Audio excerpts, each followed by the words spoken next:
Bonjour et bienvenue dans l'émission Paroles de femmes. Nous continuons sur notre série l'âme, voilà, les richesses de l'âme, comment avoir une âme prospère, une âme en bonne santé. Hier, on a un petit peu débroussaillé pour pas que notre âme ressemble à des herbes folles ou à un veau un petit peu foufou. Si vous ne comprenez pas, il faut regarder l'émission d'hier. Ça prendra absolument tout son sens. Et aujourd'hui, on va parler des guérisons de l'âme parce que, en fait, on se rend compte que souvent, il y a des âmes qui ont été blessées et comme notre corps peut se faire mal, notre corps, ça va être, c'est notre couverture extérieure, c'est lui qui prend les coups. S'il y a des coups à se prendre, si on se frotte dans le physique, dans le naturel, ben on va se faire mal, on peut saigner, on peut avoir de la peau arrachée, on peut se casser quelque chose, mais je déclare une santé divine dans votre corps, dans le nom de Jésus. Et notre âme, ça va être la même chose, mais pour les choses intérieures, pour tout ce qui va concerner les émotions, nos sentiments, comme on en a parlé hier, c'est le siège, notre âme, de tout ce genre de choses.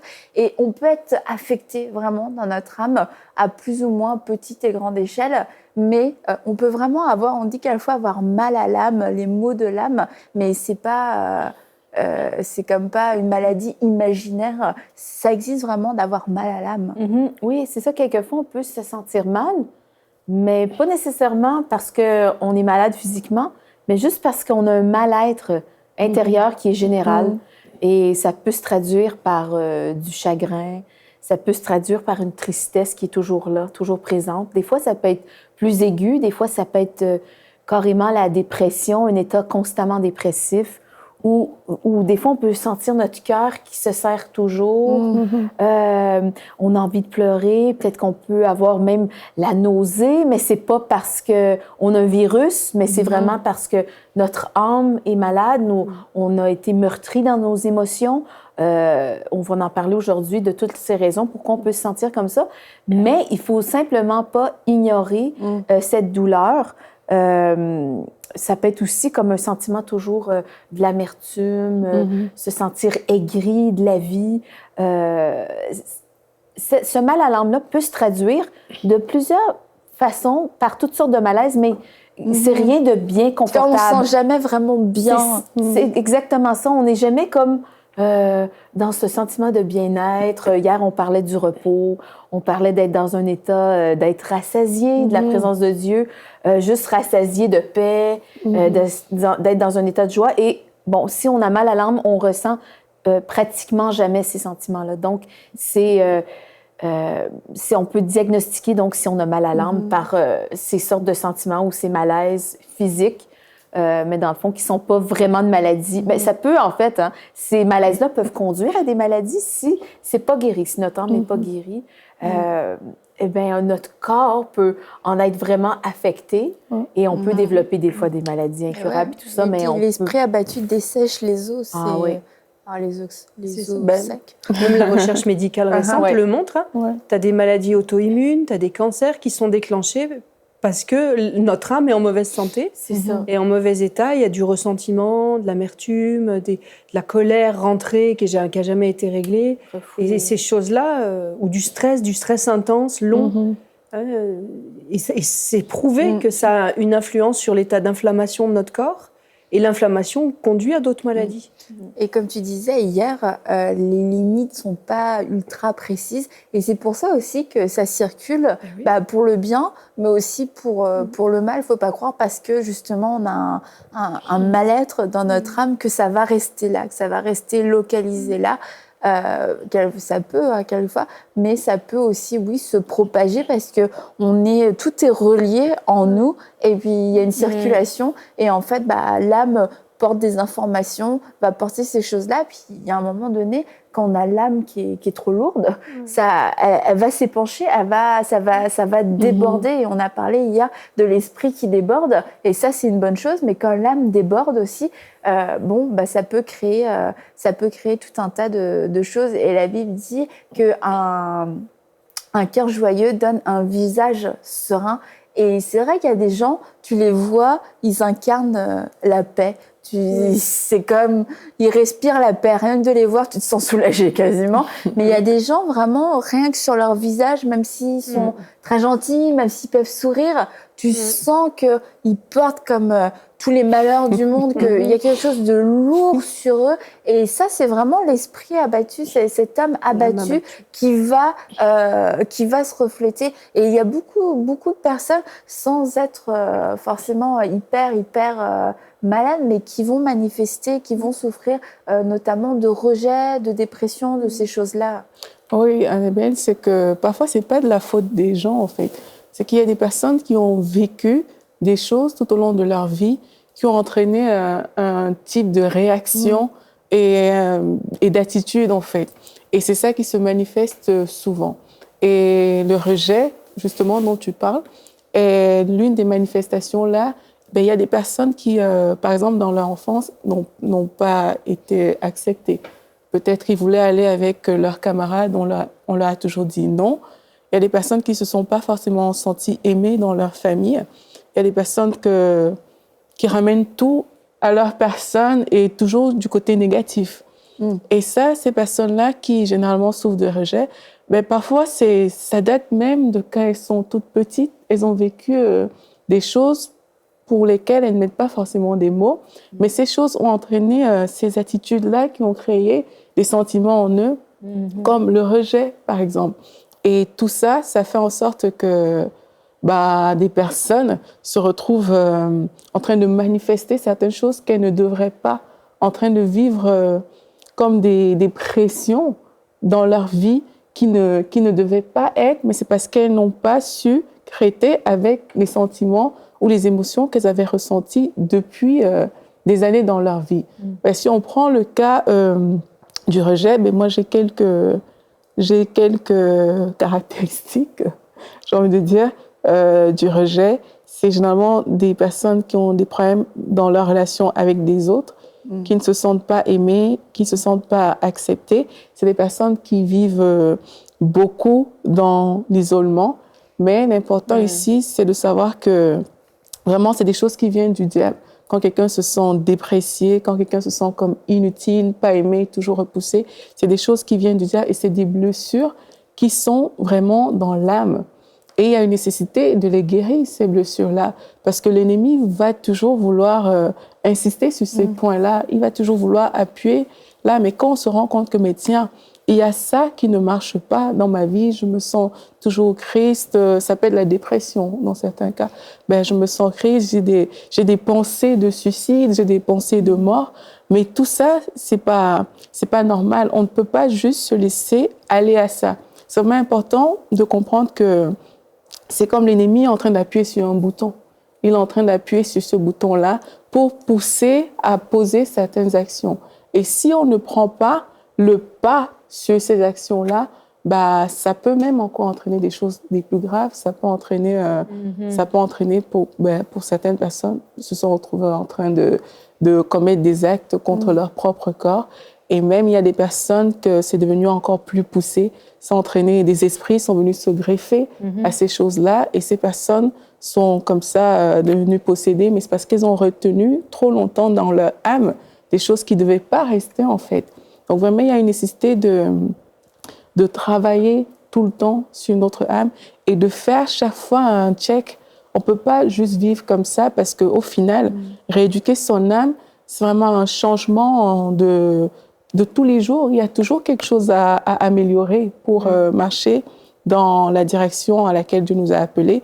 Il y a toujours quelque chose à faire. Donc, c'est vraiment chaque fois qu'on voit qu'il y a un sentiment qui est négatif, chaque fois qu'on sent que voilà, il y a ça en moi qui ne va pas, ou alors même des personnes qui ont été comme abusées, des personnes qui ont vécu des choses vraiment horribles, des choses choquantes, pas communes, mais ces personnes-là doivent faire plus attention parce que leur réaction, parfois, vient de ce qu'elles ont vécu.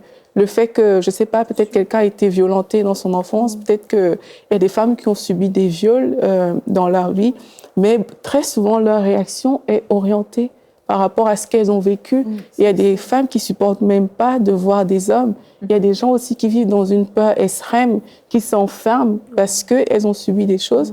Mais c'est vraiment quand on a été affecté par une expérience quelconque de la vie, notamment des expériences négatives, mais vraiment, il faut pas juste laisser ça comme ça. Ça a produit des choses en nous et il faut aller mettre le doigt sur ces choses-là pour apporter la guérison dans ces points-là. Pas juste les laisser, les écarter comme tout va aller bien, je suis née de nouveau, ça va. Non, il faut mettre le doigt dessus et s'assurer vraiment qu'il y a une guérison profonde qui a été faite par le Seigneur. Et quelquefois, ce message-là n'est pas forcément bien reçu parce, peut-être parce que quelquefois, c'est un peu maladroit. C'est pas du tout maladroit ce que tu as dit, mais dans le sens, les gens disent « Ok, bah, vous me dites en gros que je devrais vivre comme toi qui n'as jamais vécu ce que moi j'ai vécu, qui n'a jamais souffert comme moi j'ai souffert. » Et du coup, quelquefois, c'est mal perçu et mal entendu et les gens ne saisissent pas en fait cette perche de bonté et de guérison que Dieu veut leur tendre. C'est que Dieu ne dit pas « je m'en fiche de ce que tu as vécu, c'est nul, je veux dire c'est insignifiant, écoute là c'est super beau, vas-y profite, oublie ». C'est que Dieu nous aime tellement qu'il veut nous guérir. Il ne veut pas que émotionnellement on soit handicapé comme dans un corps. Si le médecin nous dit bah écoute, moi je peux faire quelque chose pour que tu puisses remarcher, pour que tu puisses marcher normalement, que tu puisses respirer normalement, que tu sois pas handicapé, que tu sois pas paralysé, c'est ce qu'on attend de la médecine, c'est la réponse qu'on attend du médecin. C'est ce à quoi un homme ou une femme va aspirer. Mais il faut qu'on puisse le recevoir de cette même manière quand ça vient de Dieu. C'est j'ai une solution pour que tu puisses fonctionner vraiment normalement, pas parce que je m'en fiche de ce que tu as vécu, et parce que je peux guérir. Je peux guérir le souvenir, je peux guérir la plaie que ça a faite, parce que tu parlais de violence, d'abus, etc. Il y a des gens dans la rue, ils peuvent se faire poignarder littéralement dans leur corps. Je veux dire, ça saigne, s'il y a une blessure, faut la guérir. Et quand on vit des chocs émotionnels comme ça, c'est comme des coups de poignard dans l'âme. Et on peut pas se dire, bah non, moi ça m'a rien fait. Il y a besoin que Dieu puisse toucher ces choses-là et les guérir. Et tout ça pour dire que faut pas recevoir ce message, bah tout va bien aller parce que c'est comme ça. C'est parce que Dieu veut guérir à la source.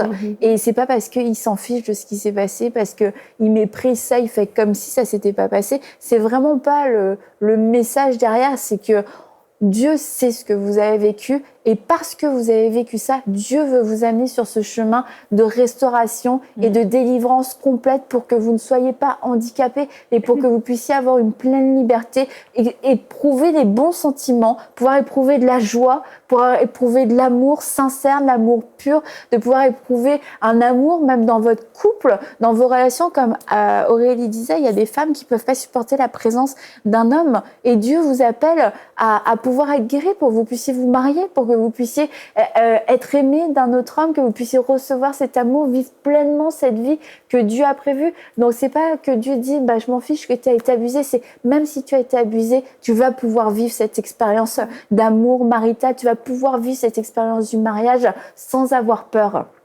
Et donc, je voulais juste faire cette parenthèse parce que souvent, c'est ce qu'on va pouvoir entendre et c'est pas juste parce que Dieu est bon et Dieu ne s'en fiche pas. Je pense c'est pas. Tu dis que c'est une parenthèse, mais j'allais dire c'est pas une parenthèse. On a touché à l'essentiel. C'est-à-dire que pour comprendre comment peut prospérer une âme et comment on peut amener, par exemple, un enfant qui vient de sortir du ventre de sa mère à l'état d'un adulte fait, équilibré dans ses émotions, dans tout son être intérieur. Qu'est-ce qui va nourrir ça? De la même manière que le corps a été nourri par de la bonne alimentation, une âme épanouie, elle a été nourrie d'amour.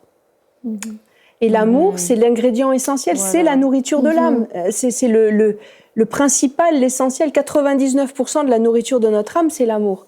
Et un enfant qui va grandir avec l'amour dont il a besoin, de la part de ses parents, de son entourage, de la part de Dieu quand il est plus grand et qu'il comprend que Dieu l'aime, ça va faire un adulte épanoui, ça va faire un adulte équilibré, ça va faire quelqu'un qui est bien construit.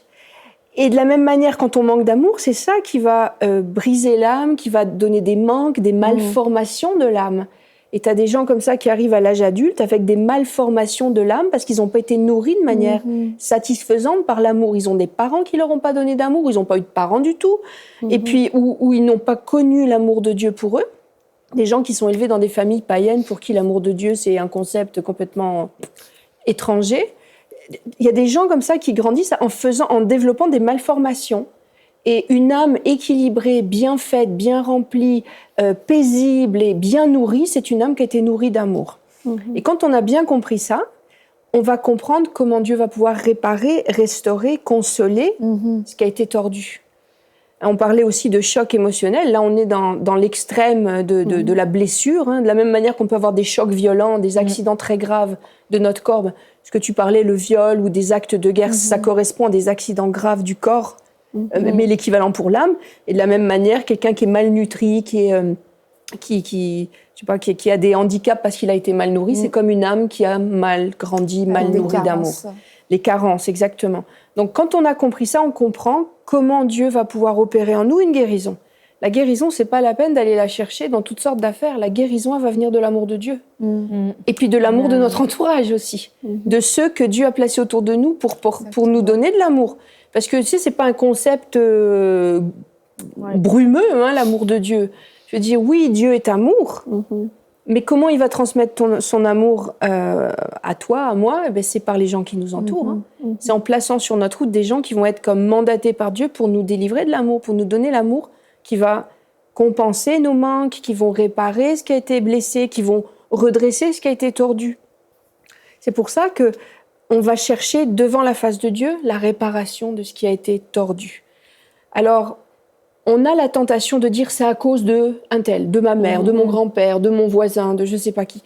Peut-être qu'effectivement, dans le processus de destruction, il y a des gens qui ont été placés là pour détruire. Mais il ne faut pas se focaliser sur les gens, mais sur l'intention qui est derrière. On oublie les gens, on leur pardonne, on met de côté. Maintenant, c'est Dieu qui va réparer. Peu importe, parce que sinon, on développe de l'amertume, on développe de la rancœur, de la rancune, des « je lui pardonnerai jamais ce qu'il m'a fait ». Tu pourras lui pardonner à cette personne-là le mal qu'elle t'a fait ou le bien qu'elle ne t'a pas fait, en disant de toute façon, c'est fait, et ça a juste été comme des marionnettes dans un plan de destruction. Et là, on arrive à pardonner. Maintenant, le mal est fait. Et puis, je suis là avec une âme boiteuse, avec des émotions à l'envers, avec une difficulté à m'adapter à tout ce que la vie peut m'apporter. Et c'est dans la présence de Dieu que je vais le trouver. On le dit, et comme tu disais, c'est une parenthèse, mais c'est pas une parenthèse, c'est l'essentiel. Parce que c'est uniquement là, ça va être le milieu nourricier dans lequel je vais être réparée. Et la seule façon d'être réparée de toutes ces blessures-là, c'est de s'approcher de Dieu. Exact. Il y a une image que j'aime, si tu me permets, Annabelle, à propos de l'amour de Dieu, que toi, c'est souvent toi, Anne, qui apporte les images. Mais moi, j'ai vraiment une image... J'ai pas l'exclusivité. OK, merci. Il n'y a pas de brevet déposé. Vas-y. OK. Mais j'ai une image de l'amour de Dieu pour moi, parce que, on parle de l'âme et que, dans le fond, la nourriture de l'âme, c'est l'amour. Et j'aime m'imaginer que l'amour de Dieu me remplit comme un liquide. Que l'amour de Dieu est comme un liquide épais rose. Et que quand je passe du temps dans la présence de Dieu, ce liquide rose vient tout simplement me remplir. Je demande à Dieu de me remplir. Ça dit dans Romains 5,5 d'abord que l'amour de Dieu est répandu dans nos cœurs par le Saint-Esprit. Donc, cet amour-là est répandu. Et pour moi, si on répand, c'est qu'il y a une certaine texture. Donc, c'est un liquide épais rose qui vient juste complètement me remplir. Et puisque mon âme est là, l'amour de Dieu vient complètement imprégner. Et le liquide, nourrir, ça remplit chaque petit raccoin, chaque petite parcelle de mon être, de mon âme. Et c'est ça, c'est comme ça que mon âme va être guérie, restaurée, parce que dans l'amour de Dieu, il me manque absolument rien. Et puis, comme tu disais aussi au début de cette émission, qu'on ne veut pas dénigrer, négliger ou rabaisser qu'est-ce que les dames qui nous écoutent, ou les messieurs et les dames qui nous écoutent ont vécu. Mais en vrai, il n'y a vraiment rien de trop grave que l'amour de Dieu, que la présence de Dieu, que le sceau de Dieu, que sa main, vraiment, ne peut pas guérir. Et avec lui, avec l'amour de Dieu, avec sa présence qui nous guérit, c'est comme si on repartait notre âme à zéro. C'est comme si on la reboostait. C'est comme son oxygène, l'amour de Dieu, c'est la nourriture, mais c'est en même temps, c'est l'oxygène où où je vais pouvoir penser comme Dieu. Si j'ai été imprégnée de son amour, inévitablement, je vais pouvoir penser comme Dieu. Je vais pouvoir, la parole de Dieu me dit d'avoir la pensée de Christ. Et on a parlé hier que la pensée faisait partie de mon âme. Je vais pouvoir vouloir les choses que Dieu veut pour moi parce que ma volonté, c'est dans mon âme. Donc, ma volonté va être influencée par la présence de Dieu, par l'amour de Dieu. Et toutes mes émotions, par le fait même, vont être guéries. Et tu parlais du pardon, si je peux dire rapidement, que Dieu va nous donner la force de pardonner quand on choisit de pardonner. Mais c'est un choix, je dois choisir. Et le pardon, pour moi, c'est pas un processus, c'est un choix, c'est une décision. Et la guérison est un processus. Tu sais, comme Dieu va me guérir peu à peu. Et là, je vais réaliser que, avant, je réagissais comme ça. J'étais extrêmement susceptible ou je devenais en colère à la mention de telle ou telle chose. Et là, je vois que je réagis plus de la même manière. Et bien, c'est parce que d'abord, j'ai choisi le pardon et la présence de Dieu, le pardon a fait son chemin dans mon cœur et j'ai reçu, et la guérison de Dieu a fait effet dans mon âme. Mais le ressentiment, la rancœur, le manque de pardon, l'amertume, tous ces sentiments-là, ça va être des blocages majeurs qui vont empêcher la guérison de prendre place. Donc, si on est conscient qu'on a une âme qui a été brisée ou mal formée par un manque d'amour ou par toutes sortes d'accidents, comme Aurélie en parlait tout à l'heure, la première des choses, une fois qu'on en est bien conscient, c'est vraiment de se placer devant Dieu pour dire « Seigneur, il faut vraiment que tu me donnes la capacité de laisser aller. » Moi, tu parlais d'images, j'ai encore une autre image, c'est comme un ballon, tu vas couper. Tu sais, les ballons à l'hélium, tu coupes le fil et le ballon, il s'en va. Et essayez de visualiser de cette manière-là ou d'une autre, peu importe, mais que vous ayez vraiment, vous mettiez une image sur ce ressentiment, sur cette rancœur, et puis vous le visualisez vraiment, là, puis vous coupez la corde et vous laissez aller. Vous laissez Dieu s'en charger, vous laissez aller. Ça va être libérateur et ça va vous permettre d'entrer dans la guérison. Ça va pas être la guérison, mais ça va être l'étape essentielle, et si vous passez pas par là, vous pourrez jamais être guéri. Et quand tu dis de mettre un nom, je crois que quelquefois, on a peur de mettre des noms sur un sentiment parce qu'on n'a pas envie d'être catalogué dans amer, dans haine. Non, on n'a pas envie, tu vois. Mais au final, quand tu t'arrêtes, tu te dis, j'agis comme une personne blessée. Et c'est quoi ma blessure ? J'ai de l'amertume, en fait. J'ai été offensée, j'ai eu mal ce jour-là.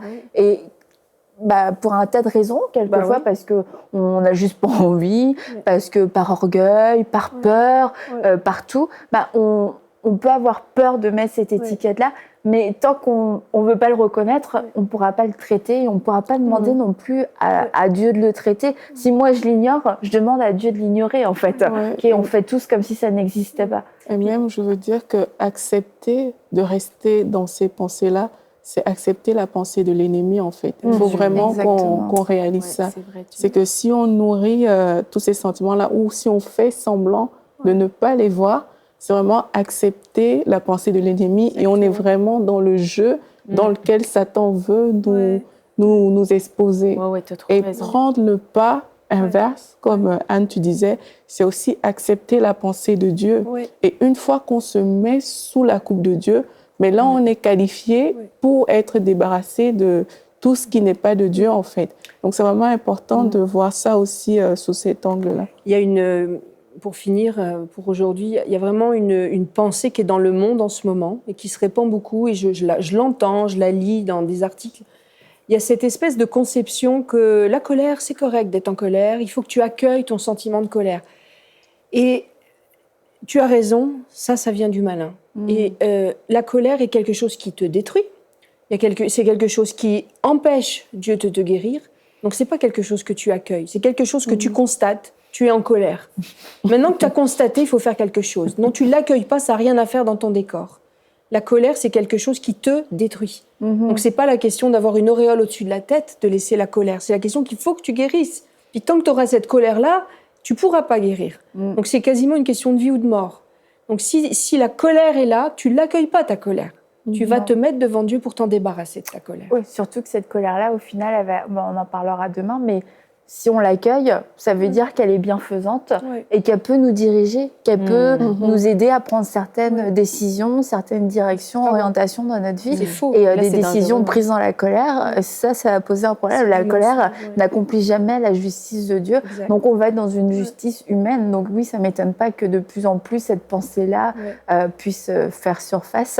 Hier, on a dit qu'on allait prier pour les personnes qui nous suivaient. Alors, on va prier pour vous, on va se mettre en accord avec vous pour croire que Dieu va vraiment agir, que vous allez faire ce pas d'ouvrir votre cœur, de laisser le Seigneur toucher votre cœur, toucher votre âme qui a été blessée, qui a été meurtrie, et quand il va la toucher, vous allez être guéri. Vous allez prendre des décisions et vous allez accepter de couper, comme Anne a dit, certaines choses, renoncer à certains sentiments, certaines amertumes qui vous poursuivent depuis des années. Et vraiment, vous rendez pas service et ça ne punit en aucun cas les personnes qui vous ont fait du mal. Vous êtes juste en train de vous détruire et comme Aurélie l'a dit, on est juste à ce moment-là en train d'entrer pleinement dans le plan de l'ennemi, un plan de destruction de l'intérieur. Donc on déclare sur vous la vie. Et je prie afin que la souveraineté de Dieu puisse s'établir dans votre âme, une souveraineté de paix, une souveraineté de joie, une souveraineté de bonté, une souveraineté de pardon et de compassion. Seigneur, viens t'établir pleinement. Forme-toi pleinement dans le cœur de ces femmes. Que ces femmes aient le cœur complètement guéri, parce que tu as dit que tu venais pour guérir les cœurs brisés. Alors Seigneur, on te présente tous ces cœurs qui sont brisés, ces cœurs qui ont été meurtris, ces cœurs qui ont été attaqués, et on te demande de venir les guérir. On te demande, Seigneur, de venir répandre ton amour comme un baume qui console, un baume qui guérit, un baume, Seigneur, qui cicatrise. Je te demande, Saint-Esprit, de venir parler au cœur de ces femmes d'une façon personnelle, d'une façon spécifique, de venir leur parler de ta douce voix, non pas dans une voix de condamnation, mais une voix de grâce, une voix de vérité, une voix d'espoir, pour leur montrer toutes ces racines d'amertume qui ont besoin d'être coupées. Seigneur, je prie maintenant afin que ces femmes puissent prendre des décisions pour pardonner l'impardonnable, des décisions pour aimer celui qui n'est pas aimable, parce que toi, tu les as aimés en premier, parce que tu as répandu ton amour pour elles, parce que tu te donnais pour elles, Seigneur. Tu as donné ta vie pour elles afin qu'elles puissent vivre une vie de liberté, non pas une vie de captive, mais une vie de liberté. Alors, Seigneur, on te demande, viens guérir ces cœurs. Viens guérir ces cœurs. Toi qui es compatissant, toi qui es tellement bon, par ta bonté, Seigneur, aujourd'hui, guéris ces cœurs. On te remercie pour ce baume de guérison. Et on vous encourage à rester dans ce moment de prière pour que l'Esprit de Dieu puisse aller jusqu'au bout. Vraiment, rester dans cette attitude. Je ressens qu'il y a des femmes, vous recevez une guérison tellement profonde. Vraiment, n'arrêtez pas ça, l'émission s'arrête, mais le Saint-Esprit ne s'arrête pas maintenant. Donc, soyez guéris. On se dit à demain pour une prochaine émission de Paroles de Femmes. Retrouvez toutes les émissions de Paroles de Femmes en intégralité sur www.emcitv.com. Cette émission est rendue possible grâce au précieux soutien des partenaires d'Enseigne-moi Canal International. Retrouvez tous nos programmes sur emcitv.com.